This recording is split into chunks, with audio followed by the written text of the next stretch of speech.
Hi guys, this is Shweta. हमने previous video में सारे ग्लैंड्स के बारे में डिस्कशन कर लिया था। आज हम पढ़ेंगे डाइजेशन ऑफ फूड। फूड का डाइजेशन होता कैसे है।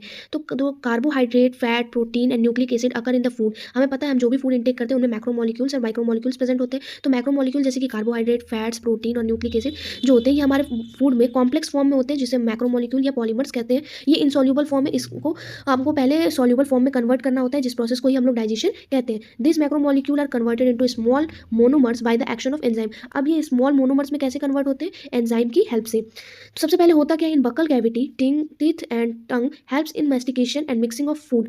बकल कैविटी में जैसे हम फूड को इंटेक करते हैं तो जो टीथ है और टंग है वो क्या करते हैं, फूड को मैस्टिकेशन करने में मदद करता है और मिक्सिंग करने में मदद करता है, मतलब कि चबाने और मिक्स करने में मदद करता है।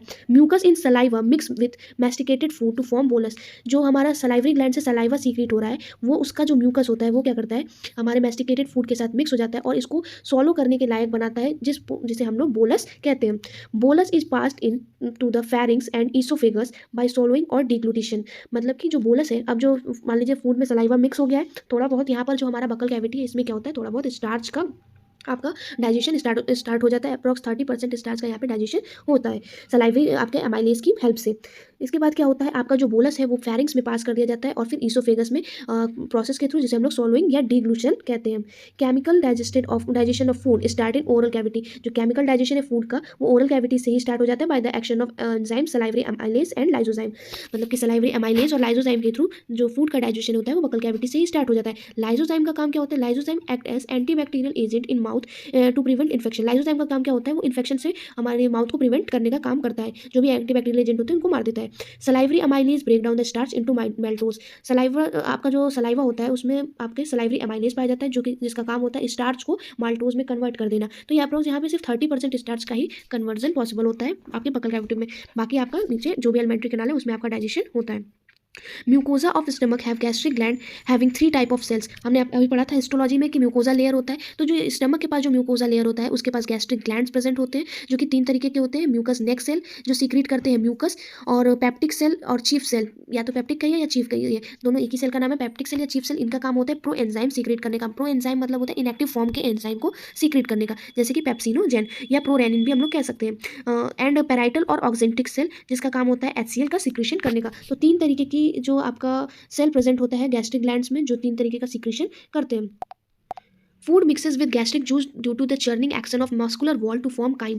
अप्रॉक्स 2 से 3 या हम लोग कह सकते हैं 3 से लगभग 4 घंटे तक फूड जो होता है वो हमारे स्टमक में चर्न होता है उसके मस्कुलर वॉल के थ्रू, और ये क्या बनाता है, बोलस अब कन्वर्ट हो जाता है हमारा काइम में। HCL activate the pepsinogen. अब जो हमारा इनएक्टिव फॉर्म में का जो एंजाइम था पेप्सिनोजेन, इसको जो है एचसीएल है वो क्या करता है, कन्वर्ट कर देता है पेप्सिन में, और पेप्सिन का काम होता है प्रोटीन को डाइजेस्ट करना। तो जैसे कि अडल्ट है तो उसमें पेप्सिनोजेन जो है पेप्सिन में कन्वर्ट हो जाएगा, और पेप्सिन जो होता है प्रोटीन को पेप्टोन्स या प्रोटियोज में कन्वर्ट कर देता है। लेकिन जो आपका बेबी होते हैं उनमें जो मिल्क लेते हैं उसको प्रोरेनिन नाम का जो आपका एंजाइम होता है वो रेनिन में कन्वर्ट होकर और फिर उसको केसीन में कन्वर्ट कर देता है। नेक्स्ट है हमारा mucus and bicarbonate present in gastric juice plays an important role in lubrication and protecting the inner wall of stomach from the action of HCL.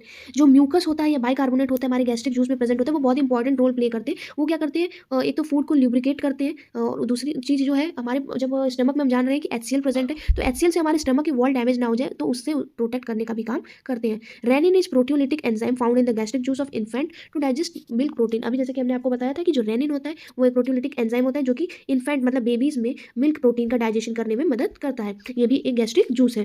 The bile, pancreatic juice and intestinal juice are released in small intestine. इसके बाद क्या होता है, जो bile juice है जो कि liver से सीक्रेट हो रहा है, पैनक्रियाटिक जूस जो आपका पैनक्रियाज से सीक्रेट हो रहा है, और इंटेस्टाइनल जूस जो आपका इंटेस्टाइन से सीक्रेट हो रहा है, ये सब जाके रिलीज हो जाते हैं स्मॉल इंटेस्टाइन में। तो हमारा फूड जो है सबसे पहले माउथ में गया था, फिर ईसोफेगस में गया, ईसोफेगस से स्टमक में आया, स्टमक से अब आपका फूड डोडेनम से होते हुए स्मॉल इंटेस्टाइन में चला जाता है। Pancreatic juice contain inactive trypsinogen, chymotrypsinogen, procarboxypeptidase, amylase, lipase and nucleus. Pancreatic juice के पास ये सारे टाइप के एंजाइम इनएक्टिव फॉर्म में प्रेजेंट होते हैं। Trypsinogen is activated by enzyme enterokinase. Enterokinase नाम का एक एंजाइम होता है जिसके थ्रू ट्रिप्सिनोजेन जो होता है वो एक्टिवेट होकर ट्रिप्सिन बनाता है, और फिर ये ट्रिप्सिन क्या करता है, ये जितने भी एंजाइम है इन सभी को एक्टिवेट करने का काम करता है। Trypsin which further activate the other enzyme of the intestinal juice. जितने भी इंटेस्टाइनल जूस के अदर एंजाइम है जो इनएक्टिव फॉर्म में उसको एक्टिवेट करने का काम ट्रिप्सिन करता है। Bile contain bile pigment. Bile जो होता है, बाइल जो लीवर से आ रहा है उसके पास बाइल पिगमेंट होता है जो कि बिलीरुबिन एंड बिलीवर्डिन होता है। बाइल सॉल्ट होता है और इसके अलावा कोलेस्ट्रॉल और फॉस्फोलिपिड होता है जो कि हेल्प करता है इमल्सिफिकेशन ऑफ फैट में। मतलब फैट का हम लोग अगर एब्जॉर्प्शन करना हो तो फैट को डाइजेस्ट करना इतना आसान नहीं है, इसलिए पहले फैट का इमल्सिफिकेशन करना होता है। तो इसी फैट के इमल्सिफिकेशन करने के में जो इंपॉर्टेंट रोल प्ले करता है वो है bile juice. Secretion of brush border cells of mucosa and goblet cells contain enzyme succus entericus containing variety of enzyme to complete the process of digestion। जो आपके इंटेस्टाइन के वॉल की जो sales हैं, उन गॉबलेट सेल्स, उनके पास जो भी वो एंजाइम सीक्रेट करती हैं उसको हम लोग म्यूकस एंटेरिकस कहते हैं, जो कि क्या करती है बाकी जितना भी डाइजेशन का प्रोसेस है उसको कंप्लीट करने में मदद करती है। नेक्स्ट हम लोग देखेंगे फंक्शन ऑफ लार्ज इंटेस्टाइन। तो हमको पता है कि जो भी हमारा डाइजेशन मेनली प्रोसेस होता है वो स्मॉल इंटेस्टाइन तक ही होता है, उसके बाद डाइजेशन इतना ज़्यादा नहीं होता है। जो भी आपका लार्ज इंटेस्टाइन में जो वेस्ट मटेरियल बचा है वही जाता है। लार्ज इंटेस्टाइन में आपका क्या होता है, एब्जॉर्प्शन होता है वाटर मिनरल और कुछ ड्रग्स का। इसके अलावा secretion of mucus for adhering the undigested food and lubricating it for easy passage. जो भी क्या कहते हैं आपका अनडाइजेस्टेड फूड है उसमें क्या करते हैं म्यूकस सीक्रेट करके उसको ल्यूब्रिकेट करते हैं ताकि उसका जो जब वो पास आउट हो तो वो ईजिली पास आउट हो सके। अभी के इस वीडियो में बस इतना ही। बाकी का जो टॉपिक है हमारा एब्जॉर्प्शन ऑफ डाइजेस्टेड फूड वो हम लोग नेक्स्ट वीडियो में डिस्कस करेंगे। Thank you.